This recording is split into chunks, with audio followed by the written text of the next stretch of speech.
Rated M for mature.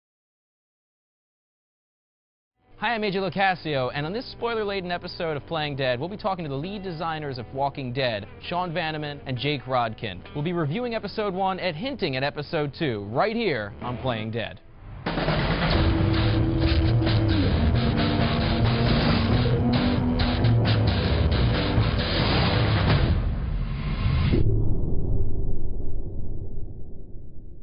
So, hi guys, thank you for being on the show again today. How's it going?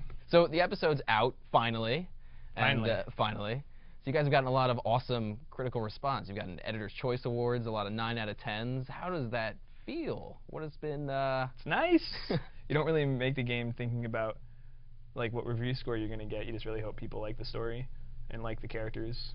It's been really fun watching people playing through the game and just sort of the stuff that they experience as they go through the playthrough and people talking about, like, oh, I was a big asshole to this guy, and I was really nice over here, and sort of, oh, what happened when you were playing it, and like seeing people who, just a lot of people on the Telltale forums and on sort of other big gaming sites and on Twitter, comparing their different stories as they're playing through. It's been fascinating, and it's been really, really entertaining to watch, actually. Yeah, it's fun to watch people pick up on things that we thought were cool, but we didn't think we didn't know if people would pick up on or not.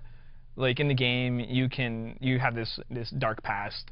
Like Lee was on his way to jail and things like this, and there's a character, Carly, who comes. She knows who you are, but she says she's not going to tell anybody, and you have to trust her. And then later, you have kind of a snap decision whether you're going to save her life or save Doug's life. And I always hope that somebody would just like look over at her and just go, "She knows." And then I read that was verbatim in a forum post. Yeah, on like something awful or something like that. It got down to that point where you had to choose between one of the two, and he said like, I looked over there and said, "She knows," and just ran for Doug immediately and just left her to the zombies, and then went, that was, I did that. That was crazy. So, did you save Doug? I did. I saved Doug because I thought like, oh, that guy's got no hope. Look at her. She's like slender. She's a news reporter. So you're She's probably empathetic. been in Afghanistan and stuff. That's Like nice. this guy just stands by the door all day. He was screwed. I had to save him. I felt bad for him. Doug is a good friend of mine. I'm wearing this shirt in support of Doug, so I thank you for saving him. You're welcome, and thanks I'm for sorry boosting about Doug's stats. like a week ago, we're hanging out with Doug on Sunday. Pre and post his stat, I think Doug has like a 28% survival rate or something in games right now, in the games. So he'll be upset about that. Save Doug. So was there stuff that you guys had originally planned to put in the game, or things that you're like, oh, I'd love to do this, or, you know, we should try this, that didn't quite make it? Maybe. The game originally started, and it was you were like in your early 20s, and you were with your sister. Clementine was your sister. There are some ridiculous ones, though, like the mob being involved briefly. That was a bad idea. I don't think Kirkman would have signed up on that. No, there was a solid like 6 hours where the mob was chasing you through part of the season. Are there specific choices that will affect future episodes? I mean, there's got to be. Obviously, there are many. Just in episode 1. Well, obviously, the stuff that shows up towards the end of the episode, we put that stat sheet up, and those are sort of the top line, like which characters lived and died, who did you side with in the huge arguments of the game. But beyond those, we're paying attention to most everything. I mean, I think if you actually go under the hood of how the engine works technically, every single thing you say to every single character is tracked and is available to the writers of subsequent episodes to use to flavor your playthrough and to screw you and make you feel like you ruined everything. If you were stressed out by the choices in episode 1, then like episode 2 is gonna, because that was sort of like the training ground. Right. You know, it's like, this is your crew, get to know everybody. Hi, I'm Lee. You know, it's like, but now you're going to make like the training wheels come off a little bit. Right. And it's really going, like, relationships will be forged in episode 2. Oh, good. Yeah, we want this stuff to kind of start with the little things that you say to people, and then sort of like rolls and rolls over the course of the season until some stuff is really biting you in the ass in a fun way. So have you guys heard any fan reaction, any user feedback that you're going to use to affect future episodes? For me, it's like I read stuff that people are saying, oh, I hope this happens, or, you know, I hope this character does this, and I either think to myself, you're going to be stoked when that happens, or I'm just going to love it when we do the exact opposite of the thing that you want, and just your hopes are entirely dashed in the most aggressive way possible. But like just seeing people sort of try and extrapolate out what's going to happen, it doesn't necessarily for me like rapidly alter the flow of where I would want something to go, but it at least sort of makes you go, all right, well, we know that there's a subset of people who are playing who are going to be in for a treat, or who are going to just be like, you know. So what can you guys tell us about episode 2? You know, because episode 1 is when Rick is in a coma. Right. It's very day 1 zombie apocalypse stuff. But the thing that I liked about the comic books is it's like it takes place sort of just in the heart of of post-zombie times. Like the second, third trade, you're like, oh, this is never getting better. Okay, I'm in. Once you make that, once your brain clicks to that, the comics jump to a new level. So we go straight to there. People are starving. Obviously, Doug or Carly is going to be there. And what does that mean for you in that episode? And what does that mean for you in future episodes, for that matter? Where have those threads gone after that 2-month time jump? Where would your story be, and when we pick up? Does it scare you, AJ? It does scare me. It scares me a little bit. Does it excite suddenly, you? like, I'm talking to, like, what's her name, Katya? I can't even say that. And I'm just like, oh, crap, if I tell her, like, have a good day, that she might murder me later and be like, have a good day. Like, I don't know how that's going to affect her. I don't know these people yet. So more spoilers. Where she murders you and screams, have a good day. No, it's terrifying. You didn't say goodbye to me politely on the farm. There's a fork is sticking out of your neck. Like, when you have to choose between two people, it's, oh, crap, I got to choose right now. Like, that's sort of, but just the little mundane things, or, you know, I'm worried that's going to, like, set someone off. And be like, remember that time you said this? It's like, oh, no. So I feel like I personally made some bad choices. Is this? Well, I mean, the thing that we really set out to design is there are just bad. Of course, good. You made bad choices because there were. I mean, there were no good choices to be made. So all you did was make bad choices. Well, I only made the best choices. Of course you did. Right. But we designed the game to not really. That's good and bad was sort of like a language that wasn't really used. So like a good example is like with the girl in the motor inn. Right. You go there the first time, you discover there's a girl, Irene, who's been locked up in a room. Glenn's been trying to save her. You try to save her. You open the door, and she's bitten. And she says, please give me your gun. I got to end this. Like, what did you do? I said, shoot yourself. You gave her the gun? I was like, here you go. Yeah. You know, that's the stuff that's all really interesting to us.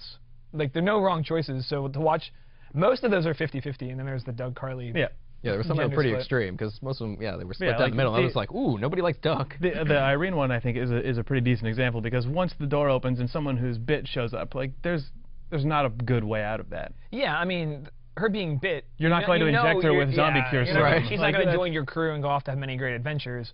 It's more, what does this mean for my story experience? What sort of baggage do I have to carry with me, you know, emotionally so? And that's just offer. That's cool, you know. That's it. I feel like so many games that's choice. Are about choice, and they're great games. Don't get me wrong, but when their choices have to mean something cold and mathematic to matter in that world, you don't really get interesting choices. When our choices are about like the emotional baggage that's going to come with you, and what looking backwards when you're in the 5th episode and you're like, I did just let that girl off herself, you know, that. You can just do more interesting things, and you don't have to worry about like, well, what is this going to do to my stat sheet? Like, obviously you can see how you compare at the end. We offer you stats. It's more, how do you compare? We're not making judgment calls. So something I really like about the game, and just kind of get back to like the creative freedom there is when you're all making a game, and then everybody's on the same page, is the little details that get put in. Just like, I don't even know who that was, but in the motor inn at the end when Lily's it was just in a review. In a review, somebody was like, "Oh, it'd be really good if that girl who killed herself was in that pile of bodies." Yeah, we had the shot of Lily when your crew at the end of the episode is clearing out the motor inn, and then you just see the pile of zombie corpses. We said, oh well, clearly it's gross, but they would have had to do something with Irene's body, so throw her in there. So. And it's one of those things, depending on what choice you made there, you probably feel differently about seeing her face. It's cool whenever we can find ways to make give you story choice options that then sort of leave a thumbprint on the world like that. You know, a body here, a broken thing here. So when I was playing the game, I mean, there was a lot of violence. The babysitter with the hammer. Yeah, we wanted to start strong. Yeah, you did. I was a little like, oh, I guess I'll do it again. Well, I have no choice. You didn't have to. You did have a choice. I went for it. You actually only have to hit the babysitter until she stops moving. Yeah. Well, I kept going. Which is, I think, the second hit. And then you don't get to see the hammer. Yeah, it got stuck, and I was screwed me up. Like I was just laying in bed again, like staring up at the ceiling. So we gonna see more stuff like that? Is it gonna get worse? Yeah, I mean, you know, we definitely. It's gonna be different, and it's gonna be intense. You know, like we've said many times that this story isn't really about the zombies; it's about the people. So like.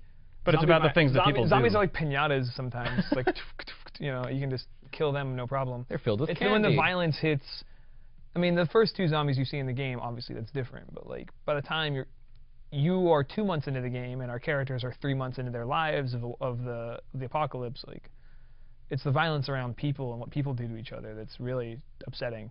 So we've got some questions from our players, and Tommy here asks, will there be a second season of The Walking Dead, and if so, will choices made in the first season matter in the second? Man, we don't know. We don't know. We have nothing to announce. It'd be cool. We'd love to do more stuff, but I can right tell now, you guaranteed I won't write a story that couldn't be a second season. Okay, so Jake, oh look, you sent in a question. What? In the first 4 minutes of gameplay, the police officer talks about a man he previously drove. Was he referring to Thomas Richards from the comic book? Who's to say? And that's the guy with the glasses. Yeah. Who's the serial killer in the good pickup. Yeah. Yeah. So, Yeah. Good so pickup. yes, Yeah. Yeah. Jake. Yeah. Good pickup. So our friend Tiered, I really hope I said that right, I'm so sorry, asked a really long question.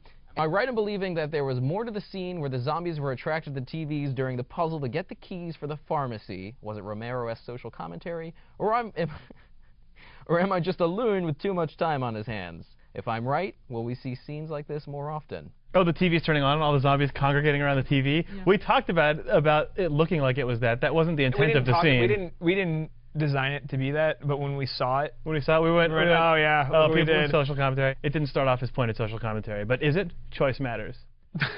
Wow. Thank you guys for being on the show today. It's awesome. Always yes, good. Thanks for having us, episode or 2. whatever. Hope you guys are I'm ruining it now. Remember to email your questions to playingdead@telltalegames.com or call 707-701-DEAD. Be sure to sign up for the official website or follow us on Facebook or Twitter to be the first one to find out when the next episode of Playing Dead goes live.